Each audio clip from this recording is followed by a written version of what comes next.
Today, our podcast is going to talk about gun sales, ammo, and all those related things that you find when you go to a gun store and what some of those issues are. With us today, we have Mike. Mike is the general manager and directly the manager of the gun store of a store here in the Tampa Bay area called Bill Jackson's. Bill Jackson's is a multifaceted outdoor adventure store that has everything from scuba gear to kayaking to guns to hiking. Just about anything you could need for the outdoors, you can find it at Bill Jackson's. I've actually spent considerable time there in the last year. It's a great store and I love it. I've met Mike there. So welcome to our show, Mike. We're glad to have you here with us today. Thanks, Dan. Thanks for having me. So tell us a little bit about it. Yourself. So during your childhood, were you involved with firearms and guns much, or? Yeah, I'm a son of a military man. So my father had taught me about guns at a very young age. He took the curiosity out of me, so to speak, when I was a kid. So kind of told me that if anytime I ever wanted to see him, he'd actually show them to me and had no problem. He never said no. So there was never any reason for me to be curious about him. Yeah. Since then, I guess about 10 years old, he started me shooting rifle, loved it, stayed with it. Never really got into the hunting thing, but loved sports shooting and then got into tactical defense, home defense and stuff like that. But my father, he's the one that got me into it and everything. Yeah. So you're talking about tactical shooting and home defense kind of shooting, and you started out kind of when you were 10 years old, and you said sports shooting. So were you target shooting or competition shooting or? Not so much competition. I compete with myself, but all the other competitive sports, I enjoy them. I love watching them, but I'm the kind of guy where I'm a little nervous around other people, so I always compete with myself. So when I compete with myself, I'll do a run or a line or something like that, and then try to do better than that all the time. Yeah. So when you started doing, how old were you when you kind of got into the defensive and tactical shooting? And probably my late 20s into my 30s, and then I haven't done it in a while now, you know. And what kind of got you interested in that? I mean, just personal passion or? Friends? Yeah, so I had a couple of friends that were former military, and I asked them if they would train me the way that they were trained, and they did. Yeah. And they put me through some grueling stuff back in the day when I was in shape and young. Right. But I loved it. I loved everything about it. So. Yeah. And so from there, in your tactical shooting, is that part of what drove you into the outdoor industry, or were you sound like you grew up as a country boy, kind of outdoorsman already? That's what I am. I'm a fly fisherman. I was a guide in the Florida Keys for a few years. Been fishing my whole life, so I'm more of a fisherman than anything, but the guns, probably another 40%. So 60% fishing, 40% guns. So, but yeah, I was raised around it. I had friends, and then that's all I've been doing really. But I've always been into the outdoor sporting goods retail. Other than jobs when I was young, little jobs I went through when I was very young and stuff. But once I got to retail in the fly fishing world, it just kind of graduated into guns because the stores that I worked at had a gun shop. And then it was great to learn both avenues of retail. And I enjoyed talking with people. I enjoyed conversing. So when did you get started into the kind of this industry, this outdoor retail industry? I'm going to say when I was about 18, 19. Yeah. And then you started working in stores and plus you were a guide, so you're a professional guide, so all of that. And then, you joined the team down here at Bill Jackson's, roughly 10 years ago, 11 years ago? Yeah, it was, I guess 2008-ish is when I started at Bill Jackson's. And I think 2009, maybe 2010, I became the manager of the gun shop and the fly fishing department. Right. And so you obviously have a very busy store. It's a gigantic place located here in Pinellas Park. So back in those days when you first got in it, because we're going to talk about the transition to these days and what's going on these days. Back in those days, a lot of people didn't think about gun stores unless you had a specific interest or you were a hunter or a marksman or a competitive shooter. So if you can remember back into those days when you first started out, when people came into the store, what was it like? What was their main interest? Was it hunting? In Bill Jackson's or before? Yeah. Bill Jackson's? Well, when I first started working at Bill Jackson's. That's the most recent kind of hunting that goes with recent. And it's honestly in the retail world, it's the core of my life in retail right now. Yeah. But when I started working at Bill Jackson's, this is interesting. Bill Jackson's gun shop was a hunting department. Okay, the closest thing they had to a tactical rifle was a Mini 14 with a wood stock. That was the closest thing. There was not an AR-15 or any kind of tactical guns. They had handguns, of course, but none of the tactical guns as we know today. And then, as So we do you know, think that was probably true of most gun shops back in those days? I mean, even if you went to some of the, big box stores, you probably found out that they were probably mostly focused on hunting back in those days. I would think so. Yeah. Yeah. Okay. There was less worry, I guess, about what's going on in the world, I guess. Right. But yeah, and then over the years, as things changed, I slowly changed with the times too. I noticed that things, weren't selling as much as they were, so I got rid of them and started replacing them with the stuff that was selling. Right. So in the beginning, it was mostly people that were interested in hunting and all hunting supplies. How about the handgun side? Was that were those people coming in also buying handguns for hunting, or were they buying handguns for shooting just because they wanted something to shoot, or was there concern back then even about personal protection? So I would have to say, in percentage-wise, back then, it was probably about 30% buying handguns for personal protection and home protection. Probably about another 30% buying them for sport shooting and range shooting and stuff. And then another, 60? So 40% now for hunting and stuff. Yes. So actually, let me lower that. Hunting would be about 20% in reality, and we'll up the other ones. But that's basically what it was back then. So there wasn't a lot of concern back in those days about personal protection or there was, any but of not like those it is things. today. Yeah, obviously not like it is today. But back then, that wasn't one of the people's core thoughts. That wasn't what they thought about when they went in to get a gun. I mean, I know I went in, I bought, guns back in the 70s and the 80s and all of those times. And in all honesty, personal protection never crossed my mind until a little bit later on. I mean, all the weapons I bought in those days were for hunting and for hiking, and some personal protection like when you were out hiking, but not so much thinking about personal protection at home or places like that. So were a lot of those people back in those days, was anything like sport shooting very avid back then as it is now, such as target shooting or IDPA or any of those things? Do you remember that much? Was there? There was a little bit of handgun sport shooting, but it was mostly shotgun sport shooting that I remember back then. Everybody was, shooting clays. Traps and skeet. Trap, skeet, and then sporting clays, I guess, came along or got popular or whatever. Yeah. But it was mostly shotgun sport shooting that I remember. Yeah. But I know that there was handgun sport shooting. I just wasn't following it back that long ago. Yeah, I mean, back in those days, 70s and 80s, I did skeet shooting. I shot on a couple skeet teams, but, I didn't even shoot trap. I don't even think I've ever even shot trap, but I shot a lot of skeet back then, a lot of skeet. I mean, I reloaded my own shells and everything, and that was pretty popular, but I don't ever remember any places, particularly the place I went to, that had handgun shooting or people went and did target shooting with handguns. And I think ranges were pretty limited. I mean, I grew up, in this area kind of around here, and I think there was one gun range that was on Gulf to Bay many, many years ago. Yeah, don't remember that so much. Yeah. In the 80s, I was kind of young there. Yeah.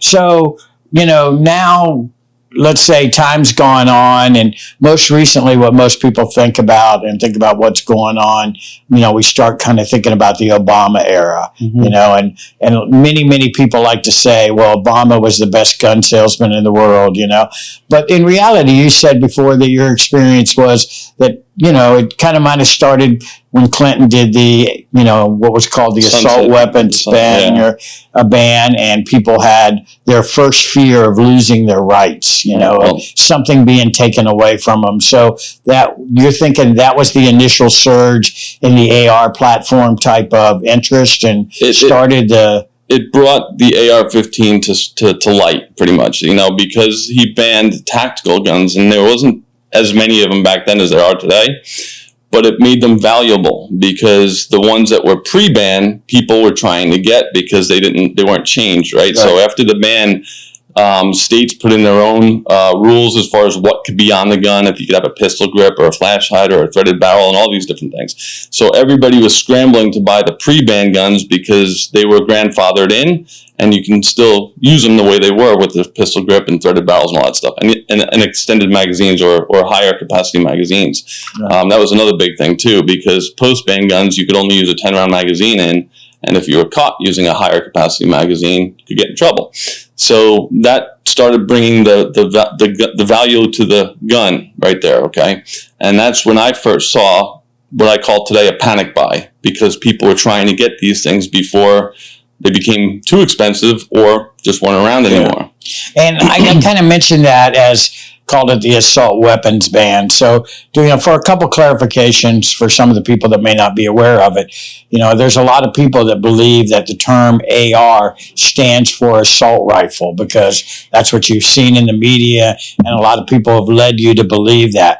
In reality, AR is an abbreviation for Armalite, and Armalite is the name of the company that originally patented and designed that style gun. So an AR-15 is kind of similar to WD-40.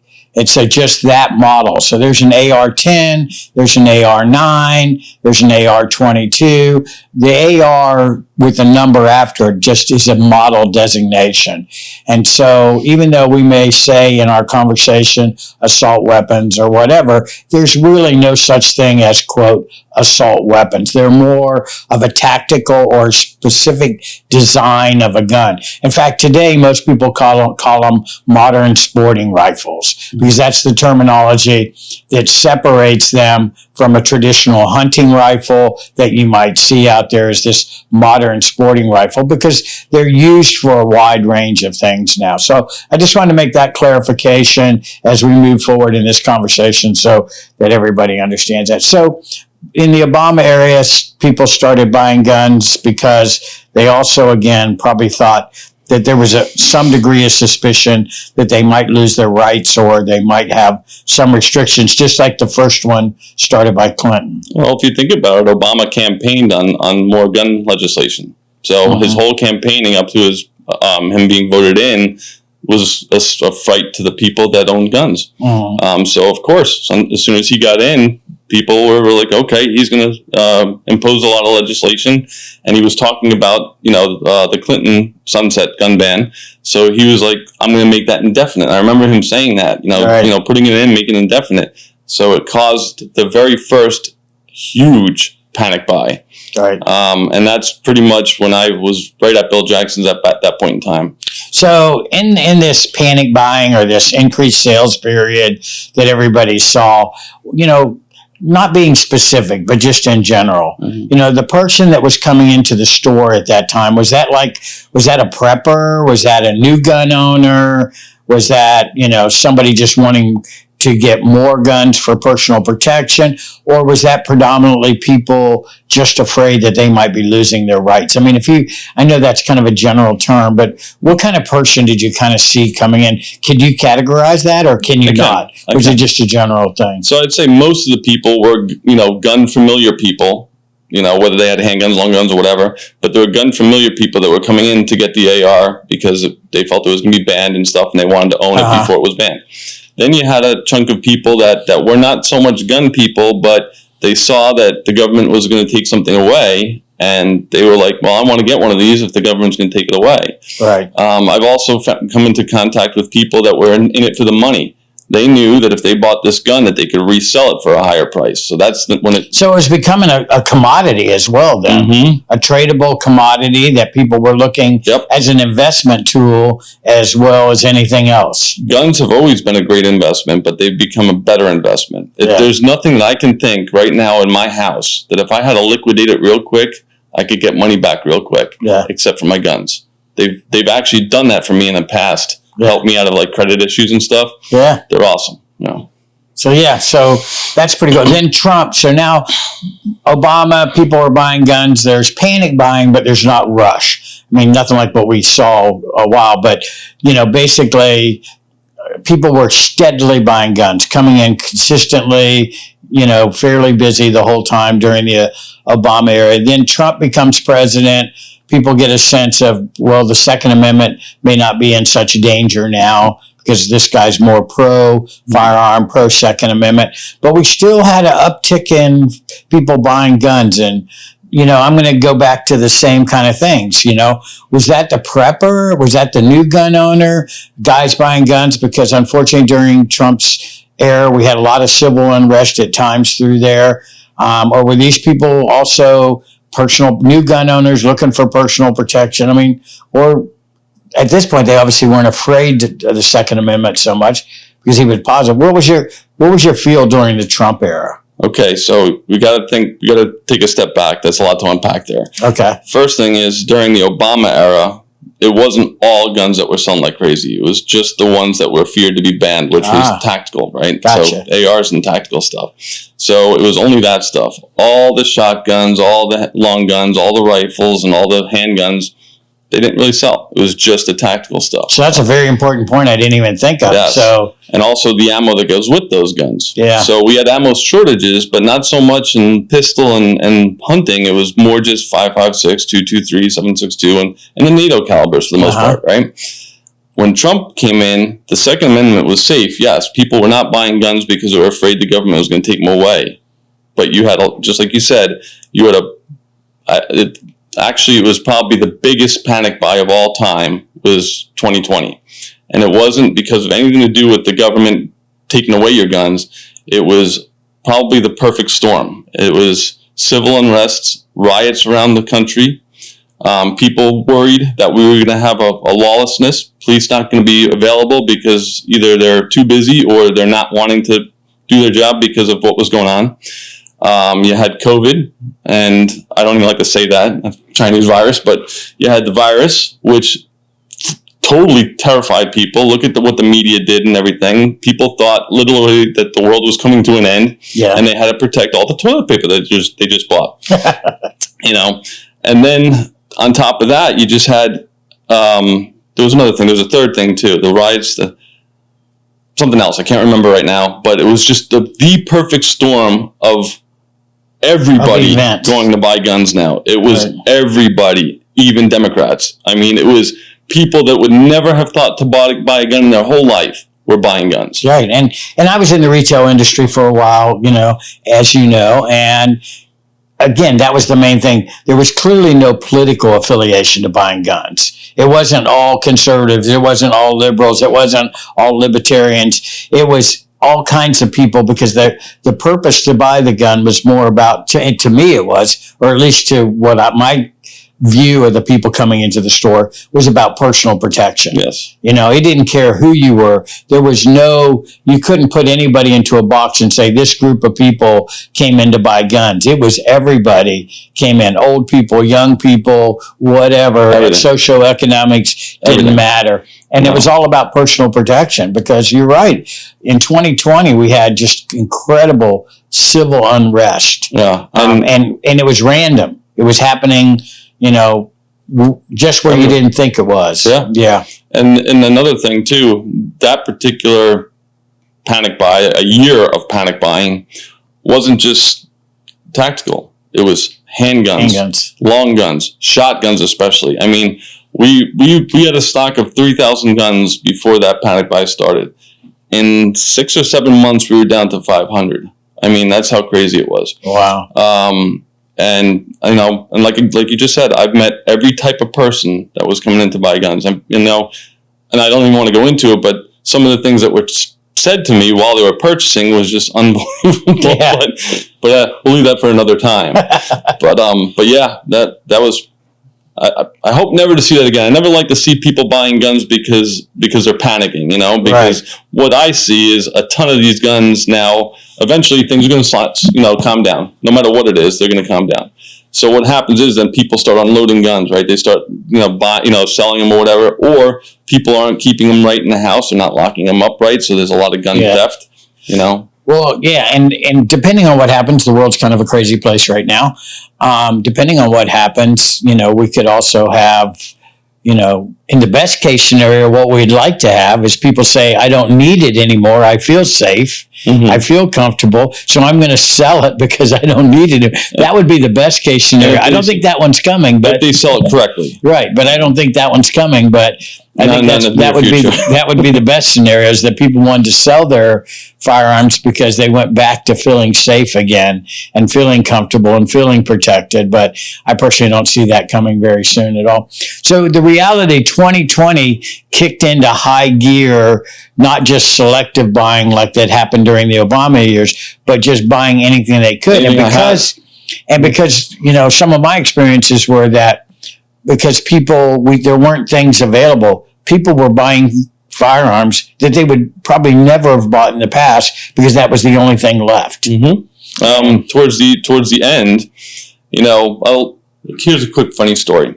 So right before COVID happened, a few months before COVID, the owners of the store go around to each department and tell the manager, okay, we need to lower inventory, this amount of money, this amount, that's normal every year because we want to get things that turn, So they get to me and, of course I've got overstock from panic buys from before and things had slowed down.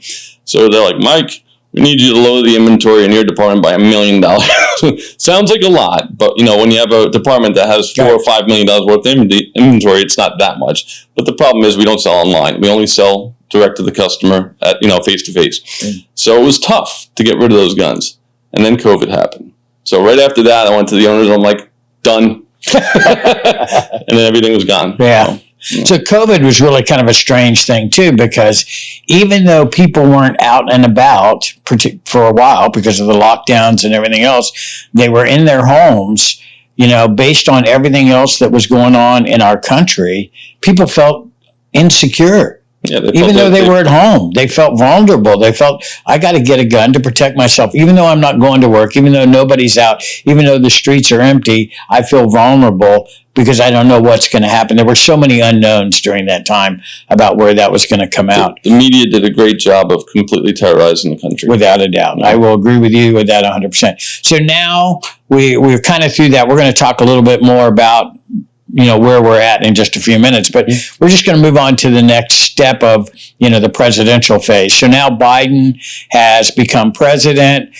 Part of his political plan that he ran on and well was, to try to ban weapons or get the Second Amendment or take away your gun. He even actually, one of the guys that he hires said, I'm coming and taking away your respective type of guns from yourself. But it appears to me, from my experience driving around now and the different places that I talk to, that gun buying has really dropped off considerably. I mean, before you would walk into stores and there would be lines all the way outside or people would be waiting before the store opened. Now I go into some big box stores. I even come into your store. I've gone into some other stores and it kind of seems like it's almost normal. Well, it's definitely busier than it used to be, because more people are interested in their guns now. A lot of people bought guns last year. And if you think about it, out of all the people all the first time gun owners that bought guns in 2020, if only 10% of them are interested in the gun and want to pursue it more, that makes for some busy times throughout the next year or so, right? So they're saying as many as 22 million people just over the last 2 years bought guns. Yeah. So if 10%, which seems like a very low number, that's still 2.2 million people that now want to go out and shoot and do stuff. And start all that stuff. So we're busier than normal, but it's not as crazy as it was, right? Yeah. I mean, we do have our slow days now, but the weekends are still generally busy and everything. But I think if you think about the reason why it slowed down from panic buying is because it seems like everybody's got a gun now. Yeah. Which I love. Yeah. And that's one of the things that may strengthen the Second Amendment. Yeah, because, But then I thought that too, but then Biden got elected. Well. So they say. Yeah, and he may have got elected for other reasons than his stance on the Second Amendment. I mean, when somebody gets elected president, you may not agree with everything they want to do. You just agree with the majority. And in his case, it could be other factors as well, too. But, I'm in agreement with you that I believe that the Second Amendment or gun control issues might be much harder to pass because such a greater diversity of people now own a gun, have learned more about firearms and firearm safety and all about that, and may not be as willing to be subjected, if you want to call it that, to more laws and regulations because now they have a gun. So I think that's changed, and that might be changing the whole picture of attacks on the Second Amendment. I pray that's right. I really do. But I think in today's world, and at least in the U.S., people, we're divided as we see right now. But people that are into their beliefs in politics, I think there's no changing them. So, Yeah. whether the people own a gun or not, I still think they're going to vote for their most of their beliefs. And in their party, they may, but when it comes down to selected policies or and laws, they may ask their representative, "Look, I voted for you, but I feel this way about this particular law," and that may not happen. So in the Biden's only been president for a short period of time. He's had a lot on his hands, so the Second Amendment thing hasn't really come up a lot because there's been a lot of other things that he's had to deal with. So we'll have to see what the future holds. But in reality, in the first part of his presidency, gun sales have dropped significantly. And I think another thing that happened with gun sales that we'll talk about in a second that caused it to drop is the fact that you couldn't get ammo. I mean, people came in and said, "I'd like to buy a gun for personal protection." And some gun stores, we don't need to always say what that was, but in some gun stores, people actually went in and said, "We can sell you a gun, but we don't have any ammo." So people were like, "Well, then I'm not going to buy a gun if I can't buy any ammo. It doesn't do me any good to do that." So that played a big factor in it. So now the gun sales has dropped down and are somewhere back to normal, a little bit busy. How long do you think this is going to last? Do you think this is just a short-term thing, or do you think this is a long-term thing? So I've been in direct contact with the CEOs of all the major ammunition manufacturers and gun manufacturers throughout the past year. The great thing about working at a store like Bill Jackson's is it puts me in a position where we're involved in buy groups, which are direct to the manufacturers, and we get to talk and see those CEOs and owners and all that all the time. I was on a lot of video conferences over 2020 because that's how we did things.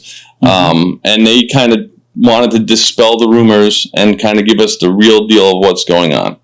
The last conference I had was probably about 6 months ago. During that conference, they were talking about ammunition pricing, ammunition availability, and why it's hard to get and how long it's going to last, or what do they think how long it's going to last. But they had projected it to be at least 2021 into 2022, still trying to catch up. The manufacturers are talking about raw materials. They're having a hard time getting raw materials, and the cost of raw materials going up drastically, and that's copper, lead, and brass. They're looking into other materials to use too. I mean, obviously we've seen polymer bullets and all that kind of stuff. They're looking a lot harder into more alternate materials too because of this. Problem is, those materials aren't in great supply because they've never been called on yet, and also the price on them is going to be the same or higher because they're not abundant, So taking a step backwards just for a second before we get too deep into ammo, one of the things is now with people buying less, is your inventory getting better? Yes. In terms of guns, so I don't think kind of catching up. Yeah, I don't think we'll have a problem with guns in the next year or two. The guns have been trickling in better than normal because the sales have slowed. I've been getting more stuff on my shelf and into back stock. Right. Now. And pricing still the same for most guns, hasn't really increased. It's gone up a little bit because the steel prices have gone up. Because prices have gone up. Yeah. And that's a whole nother conversation. It's a whole nother inflation conversation, right. But they're not as crazy inflation like the ammo is. So you're looking at, I'm going to say 5 to 10% is what guns have gone up, or 2 to 5% as of now, but projected another 5% over the next year. Right. So back, as recently as probably 3 months ago, you could walk into any gun store anywhere, whether it was a big box store or a mom and pop store, excuse me, and they had limited inventory because there just wasn't, people buying so fast. Well, it also depends on how high you are on the food chain, right? So, I mean, a small mom and pop store may not get the allocations that I'll get because of the amount of money they spend. But even some of the big box stores, I mean, I was in some of the big box stores and they had almost no particular handgun inventory. Hunting inventory, you could have bought a lot, but their handgun inventory was very, very low. But so you're saying it's all coming back now and everybody's getting resupplied there. So let's go back and talk about ammo, So, when with the ammo shortage that came about, there were a lot of people that made a lot of assumptions about why we're short, And we actually had a good conversation with Alan Newcomb, who's on one of our podcasts. If you listen to that podcast, Alan worked as an executive and an owner of Federal Ammo and an executive on several other ammo companies, the inventor of the 357 SIG round. And, he gave some perspective on why there were ammo shortages and everything like that.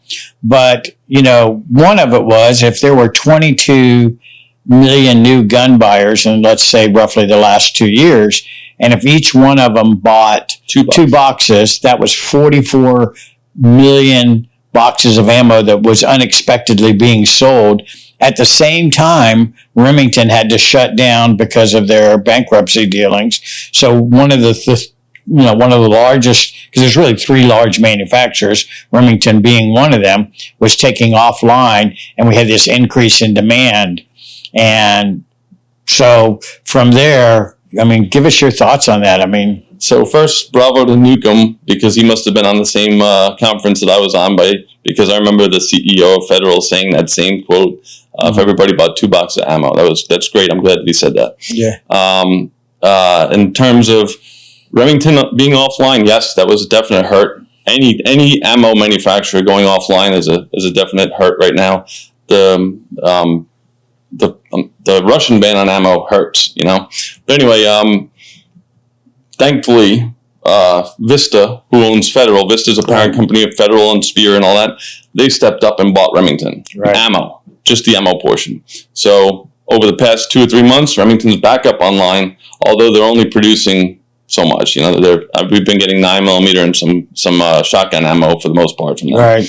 But I saw a thing by their CEO. He basically said we're operating 24 hours a day, 7 days a week. All the ammo manufacturers, the big ones. So in essence, it doesn't have anything to do with manufacturing capability, or it has everything to do with the supply lines providing them with some of the products they need, and more importantly, people buying it up, as fast as they can. So think about this. I don't know how many tens of thousands or hundreds of thousands of gun stores there are in the country, but those all need to be supplied because every one of them's out of ammo and guns, right? Then from there, you have all the wholesalers that sell to us as well as the manufacturers, and they carry tons of ammo, pallets or containers full of ammo because they're distributing out to the gun shops, right? They're out of ammo. Then you have now these new online warehouses that all they do is sell ammo. They're out of ammo. So you have a handful of manufacturers trying to supply all that. It's going to take a while. It's the perfect business model if you happen to be one of those ammo manufacturers. You couldn't ask for a better. It sounds like it, yeah. I'd like to be an ammo manufacturer right now. Yeah. So some of the people that are buying ammo now, one of the things that was crazy about ammo, and it actually drove me crazy, was the gougers. Yes. The people that had either bought their ammo at normal prices or were still getting it through whatever pathway at relatively normal prices, and then were doubling or tripling the price to sell it to people. And to me, that created two things. One, it just showed you, why the bad people take advantage of other people sometimes, and that's terrible. And even some gun stores did that, and that was absolutely. Why would you do that to your clients or your customers? Greed, and that's terrible. The second thing is that created more panic buying, because if you were lucky and you went and you said, "Hey, I was there and it was." $18 a box for 9mm, but they're out and they haven't had any for months. And then I went to a gun show and somebody was selling it for $30 a box. I'm going to buy it because I may never get it at 18 again. So they were incentivizing these people to gouge them by taking advantage and buying those prices instead of kind of just letting the market settle down a little bit. Yeah. And that was really the sad part of the whole thing. Yeah, that's why. Well, one thing is that when all this stuff, even panic buy situations before this, I talked with the owners, and as easy as we could have raised our prices and sold our ammo and made tons and tons of profit, we decided not to do that. We decided to we want our customers to come back to us because every one of these situations it ends up calming down at some point. It has to. Yeah. And we want those people to come back to us because honestly, people remember, right? I mean, if you have a bad experience at a store, you're likely to tell 5 or 6 people about that bad experience. A good experience, you're likely to tell one person, right? So we're competing against the internet, other gun shops and everything. So we're trying to do the very best that we can and not screw over the customer. And we want them to come back to us. So we never did that. Yeah. And there's a couple of big box stores that did the same thing. I mean, to this day, their prices are exceedingly competitive, and now they're building up their ammo stores too. But I think that was a really sad part of this whole thing. And, you know, in Florida, if there's a hurricane and you're Home Depot or your Lowe's and people want to buy plywood and you double the price of plywood, it's illegal. You know, it's called the gouging law or something like that in Florida. You know, I was always, much as I'm not really into all kinds of laws and everything, I wish that somebody could have stepped in and said, you can't rip people off. And then there were the capitalists that were arguing, well, it's supply and demand. You can do whatever you want. In reality, you have to go, well, you're kind of right there too. I do believe that we should not, you know, unless it's something like an emergency, like hurricanes, you know, that I agree with, that we shouldn't gouge people. In this situation, you know, it is an emergency in a way. Right. However, you know, I believe that, you know, the store owner or the people have the right to sell it what they want and stuff. You know, if they want to be the greedy, nasty person, then let them. Hopefully the people remember. Yeah. I noticed something very funny online. The places that were the cheapest to get ammo, you know, I'm not going to say any names, but those sites that were the cheapest of ammo that people went to on a consistent basis were the ones that were ripping people off the highest prices during that whole thing. So now, granted, I guess some people will remember that and not go back and shop there. But I would have to say, once the prices come down and they are the cheapest again, people will probably go there. Because let's face it, you're shooting, for the most part, when you're practicing, you're shooting through paper. You don't want to spend a lot of money on what you know. Right, true. And that's bad. Hopefully we're going to hope their memories are better than that and that happens. So in reality, I mean, again, we talked to Alan and we looked at some big box stores, and your store is the same way. It looks like ammo shelves are starting to fill back up again. I was at one place that had 223, and they probably had 1,000 rounds on the shelf, and they said it had been sitting there for a week, almost 2 weeks, and they were really surprised that, you know, it had sat there that long, and normally they said it wouldn't even have sat here a day. So it sounds like people are getting caught up. The people that have ammo aren't out panic buying, they're not freaking out, they're not hoarding it as much anymore, and maybe it's building up. And I think, you know, and you can tell me your thoughts, but I think that's going to eventually help drive ammo prices back down a little bit, because once the panic buying, the hoarders, the people freaking out stop buying ammo so fast and realizing that it's coming back and that the price is going to be there, it's going to sit on the shelf longer, and hopefully that will drive the price down. What are your thoughts on that? Well, that's how it works. So as the demand becomes less, the ammo manufacturers have to keep their machines going. They have to keep running ammo. So they start dropping their prices in hopes that we buy more. Yeah. Now, if the consumer's not buying more, there's a limit to what I can hold in my store. You know what I mean? Right. So when my sales start dropping to them, they start dropping their price to try to encourage me to buy more. And then, of course, I drop my price to try to get the consumer to buy more. Correct. However, this is different now, only because there's such an inflation all around on everything right now. I don't know if we're going to see big drop. I think what we're seeing right now in terms of dropping of price is dropping from gouging to normal price. And just knowing the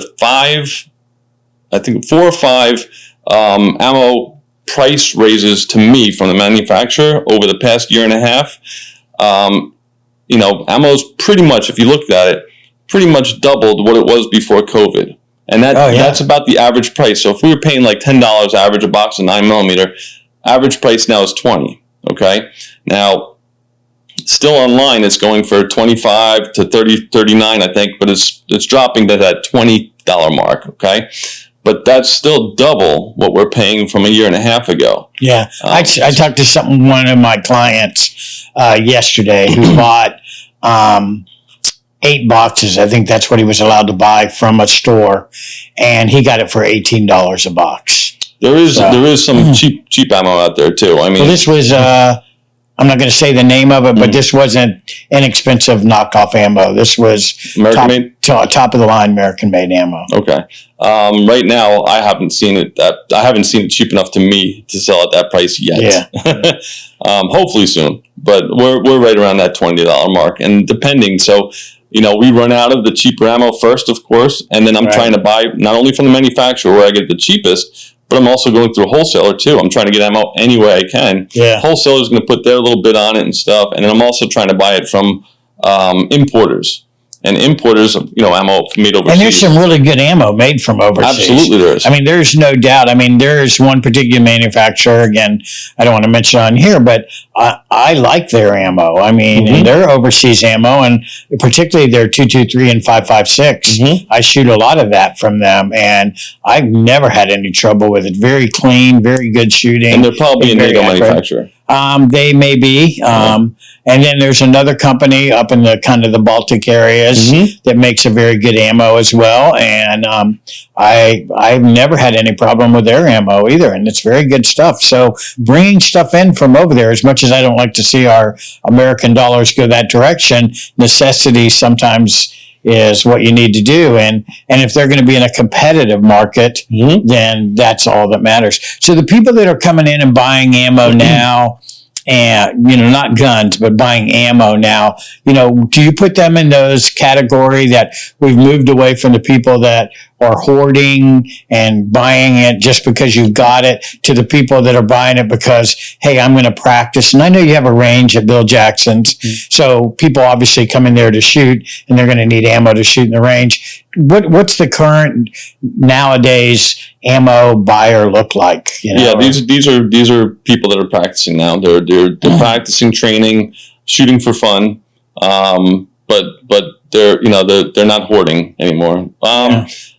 I mean, if at Bill Jackson's, we do limit the amount people can get depending on our levels of ammo and stuff, and it's very frustrating. It pisses a lot of people off and everything, but those people that get upset, they got to understand that they wouldn't be able to buy what they can buy right now if I didn't do that. Meaning one person would come in and wipe us out. I mean, so there are some still hoarders out there that would come in and buy the whole store if they could. Yeah, but the pricing right now is probably throwing a little bit of that off. So when you look in your range, talking about now ammo and firearms, and you look at people coming to your range, are those, a lot of, does it look like the same crowd again? People coming in to practice shoot? What about training?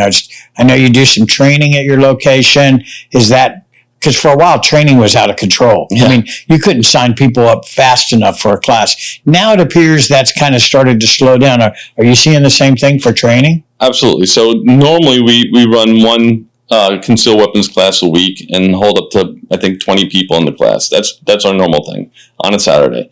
During the whole craziness, my instructor was able to do 3 classes per week.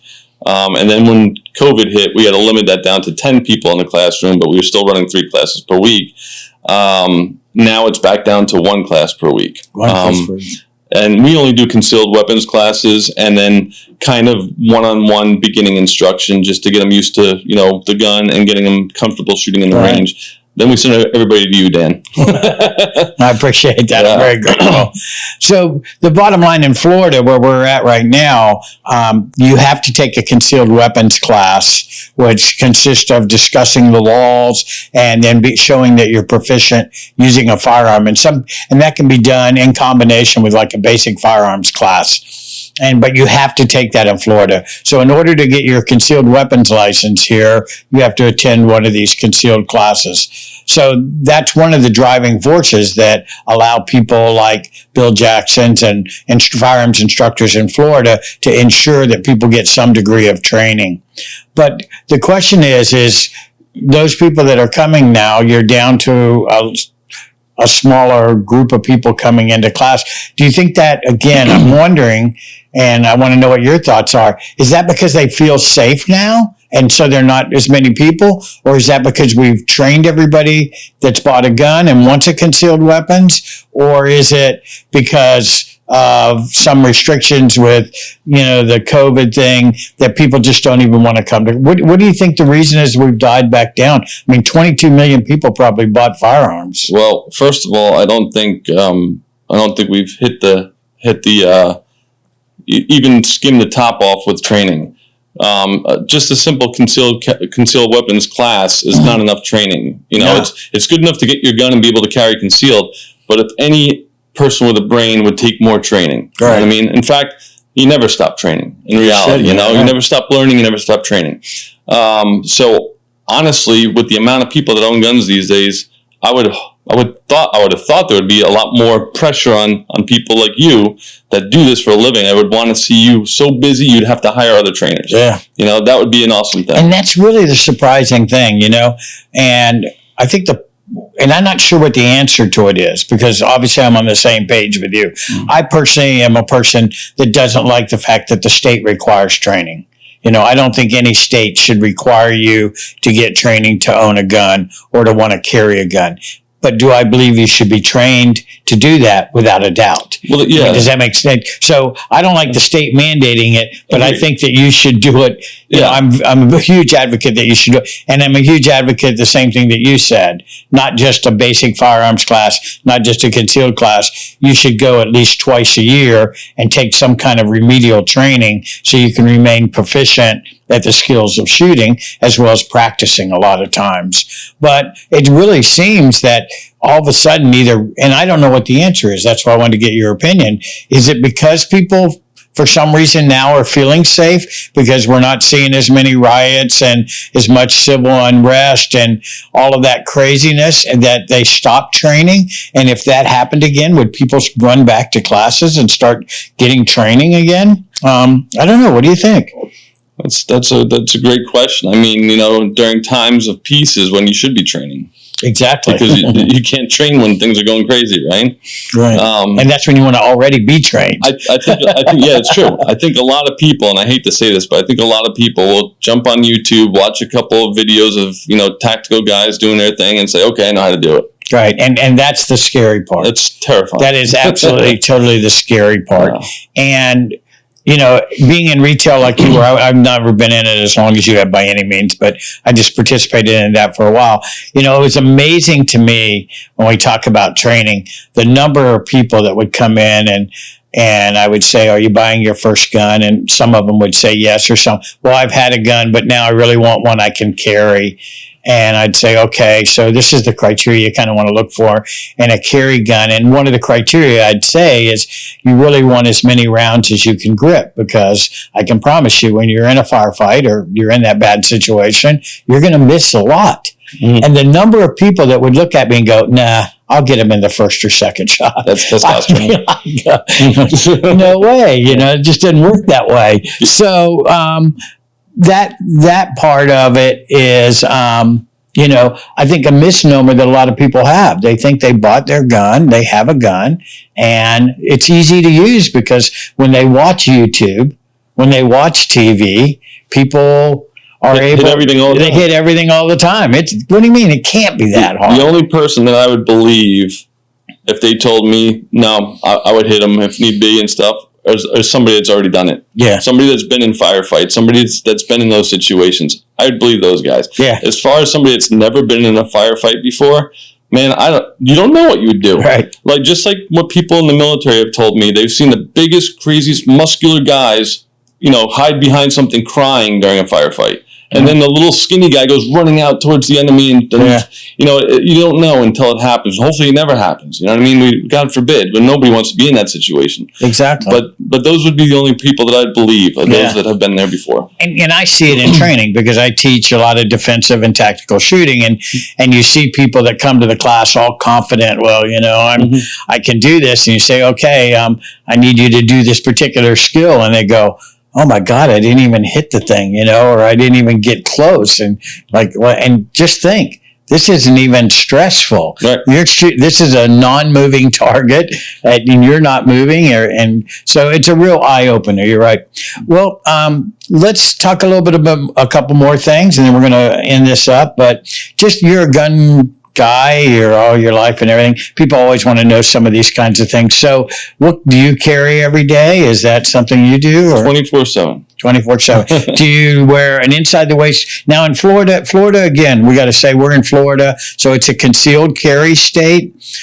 So like in some states like Georgia, where I had come from, and there's other states you're allowed to open or concealed carry, but Florida is a concealed carry state. So even though you're concealed carrying, are you wearing inside the waistband, outside the waistband? So yes, so I carry depending on the time of year. I mean, right now it's summertime, it's hot outside. I'm wearing a pair of shorts and a t-shirt, so I'm carrying inside the waistband. Inside the waistband. If it was cold out and I was wearing a light jacket or something like that, I'd probably carry outside the waistband. Do you go with Kydex, or do you prefer leather, or what do you kind of have like everybody? I kind of have drawers full of holsters, and you kind of go through them and try to find that perfect one.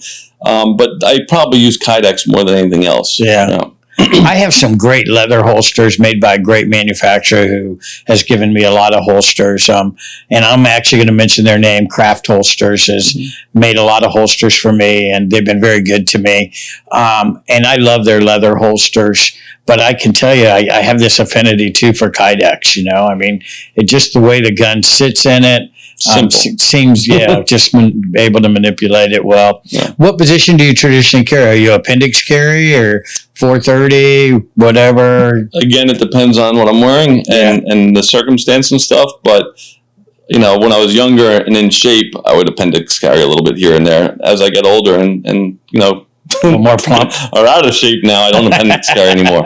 I pretty much carry strong side all the time, whether I'm inside the pant or outside the pant. So toward 1 or 2 o'clock, 3, 4, 5 o'clock? 3 o'clock. 3 o'clock right on your hip? Mm-hmm. Okay. So, I traditionally wear about 4:30, so I like to get back a little bit further. Mm-hmm. Now, what kind of ammo do you have? Any particular kind of personal protection ammo that you're favorable to, or that's been good to you? Like I tell everybody, they're all good, right? I mean, they're all premium ammunition and stuff, but if you want to see what rates the best in ballistic tests, and go online and take a look at what this year's offerings do and stuff. But I've kind of, over the years, kind of stuck to Gold Dot is one of my favorite. Yeah. And then ever since all these little tiny micro guns have come out, like the 365 and the Glock 43 and all that stuff, I've gravitated towards more of the copper polymer bullets now because they're lighter. The actual cartridge is like 30 or 40% lighter than a standard cartridge because there's no quote unquote lead in it. Yeah. But the ballistics are wonderful in them too. Yeah. So Novex is a company that I've been using. Unfortunately, I've been having a hard time getting their stuff. Right. But I use that for my small concealed carry guns that I carry just to keep it light, Yeah. And having good ballistics as well. And do you carry any other things? Like there's some people that carry extra mags, flashlights, multi-tools. What about you? So I do carry extra mags when I'm wearing a little bit like at work or when I'm having jeans on or something. When I'm wearing shorts, I don't. But I do carry a knife all the time. Right. Today I'm carrying a out the front automatic. Lights. I have one in my backpack, and I carry a backpack everywhere too, because in my backpack I usually have some sort of a sub gun, like a 5.7 pistol with a brace on it or something like that. And I'm not a paranoid person by any means, but over the years you see all these outbreaks of violence in anywhere. I mean, it could happen in a church, in a movie theater, in a food store, or whatever. It happens anywhere these days, so I want to be prepared should it happen here. So like for me, I'm a minimalist, I carry my phone that has all my things on it. And, I think the phone is like your number 2 survival tool. Sometimes your number 1 because it can do so many things. And then I don't carry any extra mags. My flashlight is on my phone, all those kinds of things. So I can relate to those kinds of things. So do you take any extra steps every day? I mean, I know there's situational awareness, but are there any other kind of things that you think about on a daily basis? I mean, one of the things that you mentioned that a lot of people don't do, and some people do, is you carry a backpack with you that carries a lot of things. I have a get-home bag in my car that has all those kinds of things in it, but I don't necessarily carry it into stores with me and stuff like that. But you carry this with you. I do, because this is like your man bag. Yeah, exactly. So my get-home bag is my Jeep. Yeah. So in my Jeep, I've got a sub gun with a 7.62 and 6 mags, and everything that you can possibly need to survive. Hatchets, knives, fire starters, everything. Med kits, you name it, it's in there. Yeah. So that's my Jeep. No matter where I'm at, I can survive or do something. Yeah. That's awesome. So that's good. So, we always kind of end with 3 questions that we ask people about, and different people have different aspects on these things. But, it's kind of always interesting when you talk to somebody is think about what inspired them in their lives or during their lives.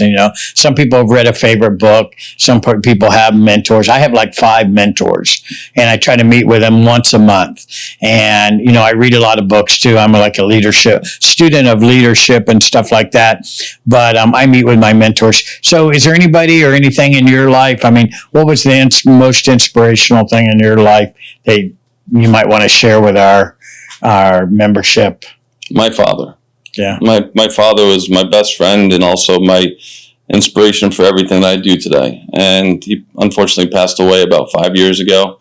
But I credit everything to him, and I hope I'm doing as good of a job as he wants me to do. That's awesome. Yeah. That's incredibly good.